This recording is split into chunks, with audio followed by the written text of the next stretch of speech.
Walang ideya ang Dragonling kung sino ang babaeng ito, at lalong hindi niya alam na, di tulad ng ibang tao, mas mahal pa ng dalaga ang mga butiki kaysa sa kahit ano. Sa kawalan ng pag-iisip na siya ay isang demigod na hindi dapat nakikita ng mga tao, walang pakundangang inutusan niya ang babae na lumayo upang matapos niya ang kanyang misyon. Ngunit hindi nangyari ang inaasahan niya. Sa halip na sumunod, parang walang narinig ang dalaga, walang takot niyang dinampot ang maliit na dragon at mahigpit na niyakap na parang isang stuffed toy. Gulat na gulat ang Dragonling. Pilit siyang pumiglas mula sa pagkakahawak nito, ngunit hindi siya makawala. Naiinis at pakiramdam niya ay wala siyang laban, kaya sinubukan niyang sigawan ang babae, nagbanta na hindi siya isang nilalang na basta-basta na lang pwedeng paglaruan. Sandaling hiniling niya na sana ay mayroon pa siyang kaunting mahika upang makawala gamit ang isang spell, pero wala siyang magawa kundi tiisin ang sitwasyon. Samantalang para sa Dragonling, isang malaking istorbo ang babaeng ito, o baka pa nga isang kaaway, pero sa paningin naman ng dalaga, isa itong pambihirang pagkakataon. Hindi siya makapaniwalang may hawak siyang isang maliit na butiki na nakapagsasalita. Para sa kanya, ito ang pinakamagandang bagay na nakita niya sa buong buhay niya. Sa sobrang tuwa, tila mas minahal niya ito kaysa sa sarili niyang alagang matagal na niyang iniingatan at pinahahalagahan. Biglang nakakita ng pagkakataon ang Dragonling at agad siyang kumawala. Mabilis siyang tumakbo at nagtago sa likod ng kanyang Panginoon, niyakap ang katawan ni Mu bilang kanlungan. Agad siyang humingi ng tawad sa kanyang Diyos, sinisisi ang pagkawala ng kanyang kapangyarihan kung bakit siya nabigo sa kanyang misyon. Bago pa makasagot si Mu, lumapit ang babae sa kanila na may seryosong ekspresyon sa mukha, isang titig na tila nakakapanindig balahibo para sa maliit na dragon. Matigas ang kanyang tono nang tanungin niya si Mu, kaibigan mo ba ang nilalang na yan? Saglit na tumingin si Mu sa nanginginig niyang alalay, saka sumagot, kaibigan. Hindi ko masasabing kaibigan, pero, oo, siya ang masunurin kong alalay. Sa wakas, ipinakilala ng babae ang sarili niya bilang si Kim Eugene. Pero halata sa kanyang mukha ang inggit na si Mo ang may ganoong klaseng masunurin at, aminin na natin, sobrang cute na alalay. Madaling nabasa ni Mo ang damdamin ng babae, ngunit hindi siya sigurado kung bakit ganoon ang naging reaksyon nito. At biglang may pumasok na ideya sa isip niya. Mu inilipat ang kanyang paa, ang mismong paa kung saan mahigpit na nakakapit ang kawawang Dragonling, palapit sa dalaga at may bahagyang ngiti niyang sinabi, kung gusto mo, ipapahiram ko siya sa iyo saglit, kapalit ng kaunting impormasyon, syempre. Hindi alintana ni Mu ang opinyon ng kawawang Dragonling. Samantala, si Eugene ay tila nagliwanag sa tuwa sa narinig. Natural lang, gagawin niya ang kahit ano para lang mahawakan ang maliit na butiking iyon. Ang kapalit na impormasyon. Maliit na halaga lang iyon para sa kanya. Hindi na siya hinintay pang sumagot ni Mo. Yumuko ito, marahas na hinawakan ang Dragonling sa leeg, at iniabot ito kay Eugene. Sige, sayo na muna siya. Kahit gaano katagal mo gustuhin. Pero, may kailangan kang tulungan akong hanapin. Masyadong abala si Kim sa pagmamasid sa maliit na dragon at ni hindi nagdalawang isip sa alok ni Mo. Hindi man lang niya naisip na itanong kung sino ang kanilang hinahanap, isang kriminal ba? Mabuting tao? O may mas malalim pang dahilan? Pero iyon mismo ang gustong makita ni Mo. Na para bang wala siyang pakialam sa kanyang kasama, walang pag-aalalang inihagis ni Mo ang kawawang Dragonling kay Kim. Sa gulat nito, napatalbog siya sa ere at bumagsak mismo sa tuktok ng ulo ng dalaga. Hindi maiwasan ng Dragonling na magtanong sa sarili, paano naman siya nagawang ipagpalit ng kanyang Panginoon ng ganito kadali? Para bang wala lang siyang halaga. Samantala, hindi na nag-aksaya ng oras si Mo at agad nang naglakad palayo. Iniwan niya ang Dragonling kay Kim at iniutos dito na bumalik na lang sa kanya sa tamang oras. Sa gulat, tinangka ng Dragonling na tanungin kung saan siya pupunta. Pero, gaya ng inaasahan, binaliwala lang siya ni Mo. Para bang bigla itong nakahanap ng mas kawili-wiling bagay na gagawin sa isang araw na tila wala namang ganap. Di nagtagal, nakarating na si Kim at ang Dragonling sa bahay niya. Subalit, may kakaibang tensyon sa paligid. Hindi mapigilan ni Kim na mag-isip, galit kaya sa kanya ang butiki sa pagkakadawat nito sa hindi niya naiintindihang sitwasyon. Ang totoo, hindi rin naman natuwa ang Dragonling. Pero wala siyang magagawa, kailangan niyang sundin ang utos ng kanyang Panginoon. Kaya, matapos ang isang malalim na buntong hininga, nagpakilala siya sa dalaga. Inunat niya ang kanyang munting kamay at, sa seryosong tinig, ipinaliwanag ang sitwasyon. Ayon sa utos ng aking Panginoon, aniya, simula ngayon, ikaw at ako ay kailangang magtulungan. Napakurap si Kim sa gulat. Isang maliit na butiki, inuutusan siya. Ang presensya at kilos nito parang isang opisyal na kinatawan, nagbigay ng kakaibang pakiramdam sa kanya. Sa isang iglap, parang may kung anong kilig na damaloy sa kanyang dibdib. Gayunpaman, hindi niya gustong magmukhang bastos. Kaya, maingat niyang inilapat ang kanyang daliri sa munting kamay ng Dragonling at marahang iniugal bilang tanda ng respeto. Habang ginagawa niya ito, tinanong niya, ang tinutukoy mong Panginoon, si Leho ba? Hindi sumagot ang Dragonling, pero sapat na ang kanyang katahimikan para makumpirma ang hinala ni Kim. Tumango ito at maluwag na sinabing handa siyang makipagtulungan kung iyon ang nais nito. At sa mayabang ngunit masayang ngiti, ipinahayag niya ang kanyang posisyon. By the way, ako ang presidente ng klase namin. Napakurap ang Dragonling, halatang naguguluhan. Ano ang presidente? Bahagyang tumagilid ang ulo ng Dragonling habang nagtatakang nagtanong, ano ang presidente? Natawa si Kim sa kanyang reaksyon at ipinaliwanag, ibig sabihin, ako ang namumuno sa klase namin. Bukod pa roon, ako rin ang may pinakamataas na ranggo sa buong baitang namin. Nanlaki ang mata ng Dragonling sa kanyang narinig. Kaya pala pinili siya ng aking Panginoon. Dahil isa siyang mahalagang tao. Ngunit habang iniisip niya ito, bigla siyang natigilan. Isang nakakagulat na ideya ang sumapol sa kanya na parang kidlat. Kung siya ang leader ng kanyang klase, ibig sabihin ba, hindi ang aking Panginoon ang pinuno? Hindi na napigilan ng Dragonling ang kanyang pag-uusisa. Sandali, ibig sabihin ba, hindi si Lord Leho ang leader ng klase mo? Napahinto si Kim sandali, tila napaisip ng malalim. Ilang segundo ang lumipas bago siya sumagot. Si Leho. Hindi nga siya kabilang sa mga karaniwan naming kaklase, sa totoo lang, isa siya sa pinakamababa sa lahat ng bagay. Napako ang Dragonling sa kinatatayuan, tila natulala sa kanyang narinig. Hindi siya makapaniwala. Paanong posible yon? Para bang nabalot ng katahimikan ang paligid, at ilang saglit siyang walang nasabi. Ngunit nang tuluyan niyang maunawaan ang kahulugan ng sinabi ni Kim, bigla siyang napasigaw sa pagkagulat. Imposible. Ang inakala niyang tinutukoy ni Kim ay si Mu mismo, at ang ideyang isa itong mahina at walang halaga ay isang bagay na hindi niya matanggap. Agad siyang nagsimulang magpaliwanag, na para bang nais niyang burahin ang maling impresyon ni Kim. Kahit hindi niya binanggit ang pangalan ni Mo, buong paninindigan niyang sinabi, ang aking Panginoon, siya ang pinakamalakas na nilalang sa buong mundo. Mas makapangyarihan pa siya kaysa sa sinumang Diyos. Sa kanyang pag-aasal para bang bumalik siya sa kanyang nakakatakot na anyong dragon. Sa pagkapit sa kanyang matinding pananalig, pinilit niyang ipaliwanag ang layunin ng kanyang Panginoon.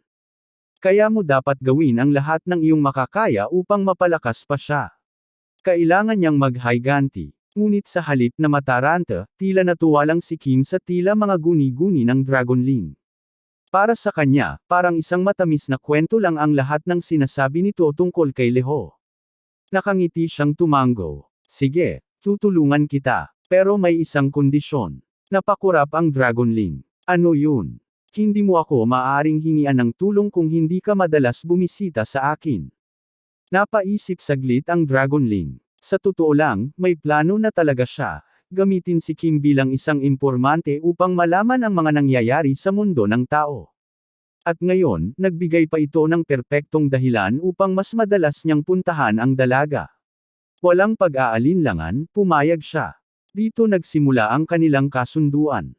Bilang pinakamatapat na lingkod na ilang beses nang nagbuwis ng buhay para sa kanyang Panginoon, determinado siyang gawin ang lahat upang maibalik ang taglay nitong kapangyarihan. Naniniwala siyang bawat hakbang na kanyang gagawin ay magdadala sa kanyang Panginoon patungo sa kanyang nararapat na lugar, ang rurok ng lakas. Samantala, sa parehong oras, si Mo ay abala sa kanyang sariling landas patungo sa kalakasan. Matindi ang pagsasanay na kanyang ginagawa, halos wala na sa tamang katinoan. Pero hindi tulad ng dati na hirap pa siya sa pinakapayak na ehersisyo, ngayon ay nagagawa na niya ang lahat ng may kagaanan, na parang wala lang ito. Habang lumulubog ang araw, nagpasya siyang tapusin ang kanyang pagsasanay para sa araw na iyon. Mula sa matataas na lugar kung saan siya nagsanay, maliksing tumalon pababa si Mo. Muling tiningnan ang kanyang katawan, kita ang kasiyahan sa kanyang mukha. Hindi lang siya gumaling ng mas mabilis kaysa sa inaasahan, halos dumobol pa ang kanyang lakas. At gaya ng nakagawian, palagi niyang ipinapakita ang kanyang tuwa sa pamamagitan ng isang mabilis na suntok sa hangin. Pero sa pagkakataong ito, imbes na sa wala lang niya ito ipukol, buong kumpiyansa niyang inasinta ang isang bakal na poste. Mas maganda ang naging resulta kaysa sa inaasahan niya. Hindi lang siya nakaiwas sa bali ng buto, pero sa unang pagkakataon, hindi man lang niya naramdaman ang sakit sa kanyang kamay. Sandali siyang natuwa sa sarili niya, ngunit agad din itong napalitan ng pagkadismaya nang maalala niya kung bakit siya napadpad dito sa unang lugar. Umaasa siyang makikita si Kang, bukod sa pagsingit ng kaunting pagsasanay. Ngunit ngayon, papalubog na ang araw. Napagtanto ni Mo na mas mainam nang bumalik. May mas magandang pagkakataon siguro na makita si Kang sa paaralan sa mga susunod na araw. Sa isiping iyon, napagdesisyonan niyang tapusin ang araw at umuwi. Iniwan niya ang lugar ng pagsasanay, ngunit nag-iwan siya ng marka roon, isang paalala na minsan, nandoon siya. Habang naglalakad sa mga lansangan, kumapit sa paligid ang malagkit at hindi kanais-nais na amoy ng kanyang pawis. Buti na lang at wala masyadong tao sa paligid upang maamoy ito. Ngunit hindi niya sinasadyang mapadpad sa kapitbahayan ni Kim. At sa pagkakataong ito, sobrang tapang na ng amoy ng kanyang pawis kaya't lumaganap ito sa hangin at agad na sumuot sa matatalas na pang-amoy ng isang nilalang. Ang maliit na dragonling, na abala sa paggamit sa babae at sa kanyang PC upang mang-alap ng impormasyon, ay biglang natigilan ng tumama sa kanya ang amoy. Tulad ng inaasahan mula sa isang dragon na may matatalas na pandama, agad niyang nakilala kung sino iyon. Hindi na nag-aksaya ng oras ang dragonling, tumalon siya pababa at iniwan ang babae upang magpatuloy sa kanyang tahimik na buhay. Salamat na lang. Pabirong sigaw nito habang kumakaway at mabilis na tumakbo palayo. Sa puntong ito, para na siyang isang sabik na tuta imbes na isang dragon. Sinundan niya ang bakas ng amoy, tumatalon mula sa bubong papunta sa dingding, hanggang sa matagpuan niya si Mo. Sa huling pagtalon, dumapo siya ng perpekto sa balikat ng kanyang amo. Nabigla si Mo sa biglang pagsulpot nito, ngunit agad siyang binati ng dragonling. Buong pagmamalaki nitong ipinahayag na natapos na niya ang misyon na akala niya'y dapat niyang gawin. Hindi nila namalaya na sa isang eskinita malapit sa kanila, may taong binubugbog. Hindi rin napansin ni Mo ang matinding tuwa ng dragonling, isang dahilan kung bakit hindi niya agad nakita ang nangyayari sa paligid. Ngunit sa ilang hakbang pa lang nila, muling sumangot ang dragonling at nakilala ang isang pamilyar na amoy. Ito ang amoy ng lalaking hinahabol niya kanina. Tama siya, si Kang iyon, at kasalukuyang may ginugulpi sa dilim, parang si Batman na naglilinis ng lansangan. Pero sa pagkakataong ito, hindi lang basta siga o basagulero ang nakatapat ni Kang, isang magnanakaw ng bisikleta ang nadakip niya. Sa halip na magsisi, nagbanta pa ang magnanakaw. Sinabi nitong may ipapadala siyang tao para sa paghihiganti kung hindi siya pakakawalan agad ni Kang. Sa halip na matakot, lalo lang nitong pinatunayan kay Kang na tama ang target na pinili niya, kaya mas lalo pa niyang dinobol ang kanyang galit. Abala si Kang sa pakikitungo sa magnanakaw kaya hindi niya namalayang nasa likuran na pala niya si Mo, na mukhang tuwang-tuwa nang muling matagpuan siya. Ngunit hindi ito nagtagal. Mabilis na naramdaman ni Kang ang presensya sa likuran niya. Agad siyang lumingon upang makita kung sino ang pasimpleng nanunood sa kanya. At doon niya nakita ang parehong kakatwang binata mula noong nakaraang araw, ang parehong taong, kahit na aminadong natalo, ay patuloy pa rin siyang sinusundan. Nababalot ng tensyon ang hangin, tila nag-aabang kung sino ang unang kikilos. Maliban sa maliit na dragonling, na walang kamalay-malay sa nagbabadyang banggaan, at masayang kumakapit pa rin kay Mo. Habang nagpupumilit si Mo na mali ang direksyong tinatahak nila, patuloy naman ang Dragonling sa pagturo sa kabilang direksyon, sinasabing doon sila dapat magtungo. Pero gaya ng dati, hindi pinansin ni Mo ang tapat niyang kasama at itinuon ang buong pansin sa taong matagal na niyang hinahanap. Nagkatitagan ang dalawa, si Mo na puno ng determinasyon, at si Kang na tila naguguluhan kung ano ang gagawin. Unti-unting lumapit si Mo, ang bawat hakbang ay mabagal ngunit may pag-iingat. Sinubukan ni Kang na magpaliwanag na may hindi pagkakaintindihan at hindi siya dapat atakihin ni Mo. Pero wala itong pakialam, hindi sa sinasabi ni Kang, o kahit pa sa maliit na Dragonling na nakasampas sa kanyang balikat. Bigla niyang binilisan ang kilos, malinaw na handa siyang umatake. Samantala, hindi pa rin nagpapakita si Kang ng intensyon na lumaban, hindi hanggang sa napagtanto niyang kung hindi siya gagawa ng paraan para ipagtanggol ang sarili, maaaring mauwi ito sa mas masamang sitwasyon para sa kanya. Agad siyang kumuha ng defensive stance, handang harapin si Mo ng harapan. Dati nang natalo ni Kang si Mo, at ang dahilan ng kanyang pag-aalinlangan ngayon ay dahil napagtanto niyang hindi nararapat si Mo na maparusahan, gaya ng una niyang inakala. Pero si Mo, walang pakialam sa iniisip ni Kang. Sa mas malakas at ganap na gumaling na katawan, puno siya ng kumpiyansa at handa ng makipagsagupaan ulit. Tila hindi na maiiwasan ang kanilang banggaan, si Mo na porsigidong umatake, at si Kang na determinadong ipagtanggol ang sarili. Ngunit sa kabila ng lahat, walang nangyari. Pareho silang nanatili sa lugar, magkaharap ngunit walang gumagalaw. Nagkunwari si Mo na aatake, umaasang maujok si Kang na gumawa ng unang galaw upang magkaroon siya ng dahilan para opisyal na simulan ang laban. Pero hindi napadala si Kang. Ang boksingerong lalaki, na matamang nagmamasid sa mga kilos ni Mo, ay nagulat sa nakita. Ang taong parang isang mabangis na hayop na humahabol kay Kang ay biglang huminto at wala man lang intensyong makipaglaban.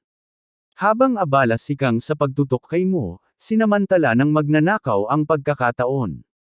Sa isang mabilis na galaw, naago niya ang sandata ni Kang. Hawak na ngayon ng magnanakaw ang sandata at may sapat na dahilan para lumaban, handa na siyang ipaghiganti ang sarili laban kay Kang. Mabilis niyang inihampas ang sandata kay Kang, sumisigaw sa galit at malinaw na may balak siyang seryosong saktan o baka nga patayin pa ang binata.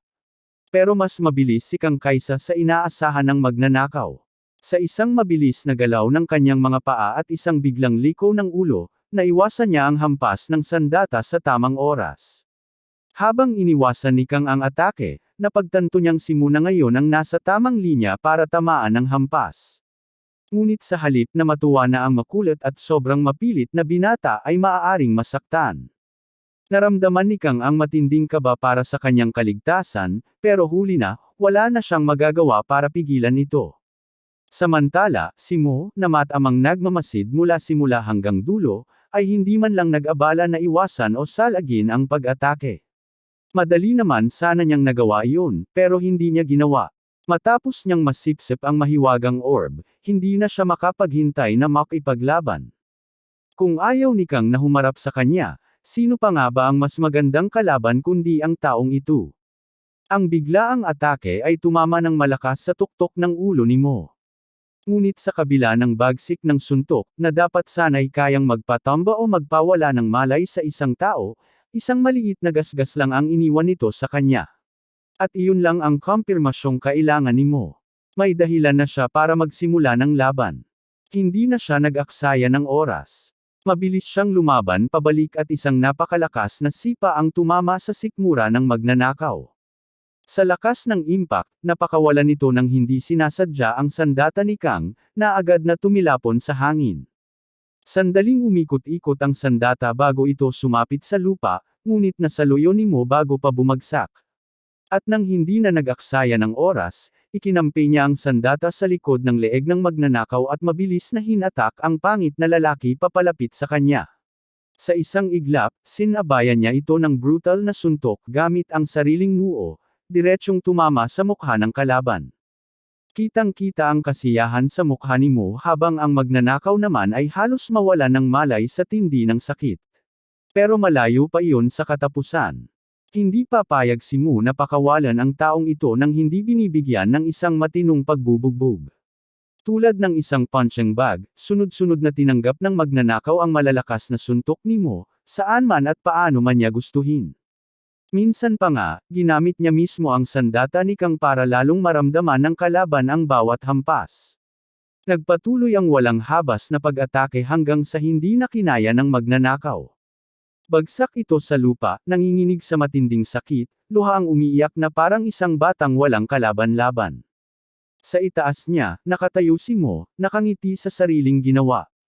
Akala niya'y sapat na ang aral na itinuro niya sa lalaki, huwag nang muling maglakas loob na umatake ng kung sino-sino. Ngunit hindi nagtagal, unti-unting nawala ang kanyang kasiyahan. Naisip niya, hindi siya natutuwa sa ganitong uri ng laban, walang hamon, walang saya. Muling bumalik sa isipan niya ang mga unang laban niya noong dumating siya sa mundong ito. Ang pakikipaglaban niya sa bully ni Lee, o kahit kay H. Young. Mas magaling at mas kawili-wili ang mga iyon kaysa sa walang kwentang kalabang ito. Doon niya napagtanto, ang tanging taong karapat-dapat maging kalaban niya ngayon ay si Kang. Wala nang iba. At sa sandaling iyon, naalala niyang ang dahilan kung bakit siya nandito ay para harapin si Kang, hindi ang pangit na magnanakaw. Agad siyang lumingon upang hanapin ito. Ngunit laking gulat niya nang mapaansing wala na si Kang. Sa lahat ng oras na abala siya sa laban, nakahanap ng pagkakataon si Kang upang tumakas ng tahimik. Habang mabilis na lumalayo, hindi niya maiwasang mapaisip kung paano palaging natutunto ni Mo ang kanyang kinaroroonan. Parang kahit saan siya magpunta, sumusulpot ang lalaking ito na tila baliw sa laban. Hindi niya alam, ang mukhang siraulong mahilig lumaban ay hindi basta tao, isa siyang Diyos. Kahit ganoon, hindi na nag-abala si Kang na isipin pa yon. Ang tanging nasa isip niya ngayon ay kung paano siya makakatakas at tuluyang mawala sa paningin ni Mo. Masyado siyang abala sa kanyang pagtakas kaya hindi niya napansin ang isang dragonling sa kalsada, isang maliit na butiki na tila may ibang bagay na kinahuhumalingan sa kabilang bahagi ng lansangan. Habang patuloy na tumatakbo si Kang, hindi sinasadyang nasipa niya ang maliit na dragonling sa puwitan, dahilan para lumipad ito ng malayo sa ere. Kawawang nilalang. Pero dahil sa pagmamadali, ni hindi man lang siya lumingon o inalam kung ano o sino ang nasipa niya sa daan. Makalipas ang ilang sandali, nakarating na rin si Kang sa bahay. Pagpasok niya, walang pakialam niyang inalis ang kanyang sapatos at itinapon ito sa kung saan, gamit lang ang kanyang paa, na para bang wala siyang ibang iniisip kundi si Mo at ang kakaibang mukha nitong laging puno ng sigla, laging handang lumaban, kanino man. Sakto namang pumasok ang kanyang nakatatandang kapatid na babae mula sa labas. Sa mapanuksong tono, pabiro nitong sinabi, dumating na ang prosecutor. Si Hina, ang 26 anyos na kapatid ni Kang, ay nagdesisyong magpalit ng propesyon matapos ang isang kaso ng stalker. Sa huli, pinili niyang maging isang prosecutor upang mapanagot ang masasamang kriminal. Magkapatid silang may parehong hangarin, ang ipatupad ang hustisya, ngunit tila magkaibang landas ang kanilang tinahak upang makamit ito. Sa isang mapaglarong tulak, dumaan si Hina sa tabi ni Kang habang nakangising muli itong ng asar. Paano mo nagawang hadlangan ang daan ng isang dakilang prosecutor? Biro pa niya. Napakunot noo si Kang, inis na tulad ng isang normal na nakakabatang kapatid. Binalaan niya si Hina tungkol sa maaaring mangyari kung mapilitan siyang gamitin ang kanyang kapangyarihan. Ngunit pagkatapos ng kanilang maikling asaran, bumalik na sa normal ang lahat. Habang papunta sa kanyang kwarto para magpalit ng damit, sumigaw si Hina, Kang, magluto ka ng ramen. Wala nang ibang pagkain dito. Habang nakatayo si Kang, bigla niyang naalala ang araw na iyon, ang araw na nasaktan ang kanyang kapatid. Kitang-kita niya ngayon kung paano ito muling naging masigla at puno ng enerhiya, kaya naman hindi niya maiwasang magduda. Talaga na bang nakalimutan na ni Hina ang insidenteng iyon? O nagkukunwari lang siyang okay na? Para kay Kang, hindi niya basta-basta malilimutan ang araw na iyon. Kinabukasan, habang ang ibang estudyante ay tahimik na naglalakad papasok sa eskwelahan, si Mo ay ganoon din, ngunit sa halip na may dalang bag o aklat, bitbit lang niya ang sandata ni Kang. At syempre, ang dragonling na nakaupo sa kanyang balikat. Ang maliit na nilalang ay mukhang bagbog at pagod, patuloy na bumubulong ng mga paumanhin dahil sa kanyang kabiguan kagabi. Pero gaya ng dati, hindi man lang pinansin ni Mo ang sinasabi nito. Habang naglalakad sila, may ilang estudyante ang napatingin sa Dragonling, kasama na ang dating bully ni Lee. Marami sa kanila ang nagtataka, Komodo Dragon ba yan? Pero wala ni isa ang naglakas loob na lumapit para alamin. Biglang may nakapukaw sa atensyon ni Mu, si Kim Eugene, ang class president. Nang makita niya ang kanyang munting mahal na butiki, biglang lumiwanag ang kanyang mukha. Tuwang-tuwa siyang tumatalon-talon sa saya nang makita muli ang kanyang kaibigang marunong magsalita. Pero sandali lang ang kanyang tuwa. Agad siyang pinaalalahanan ni Mo tungkol sa usapan nila. Oras na para tuparin ni Kim ang pabor na ipinangako niya. Saka lang naalala ni Kim ang kasunduan, nang ipahiram niya kay Mo ang kanyang nagsasalitang butiki noong nakaraan. Wala masyadong impormasyon si Mo tungkol sa taong hinahanap niya. Ang tanging alam niya lang ay nakasuot ito ng maskara at protektibong salamin. Ngunit sa impormasyong iyon pa lang, agad na nakuha ni Kim kung sino ang tinutukoy niya. Ayon kay Kim, narinig na niya ang tungkol sa lalaking iyon, isang taong kilala sa palayaw na bully hunter. Isang taong walang pag-aalinlangang binubugbog ang sinumang umaasal na parang isang bully. Sa kasamaang palad, wala siyang anumang detalye tungkol kay Kang. Sa kabila ng mga karaniwang tsismis na iyon, medyo nadismaya si Mo. Pero tiwala siyang magkukross muli ang kanilang landas, at sa susunod, sinumpa niyang hindi na basta makakatakas si Kang. Ang hindi alam ni Mo, si Kang mismo, ang taong iniisip niya, ay nandoon na, palihim na lumalapit at pinagmamasdan siya mula sa likuran. Hindi lang siya basta tumigil sa pagmamasid. Sa gulat ni Mo, pati na rin ang Dragonling, mas lalo pang lumapit si Kang.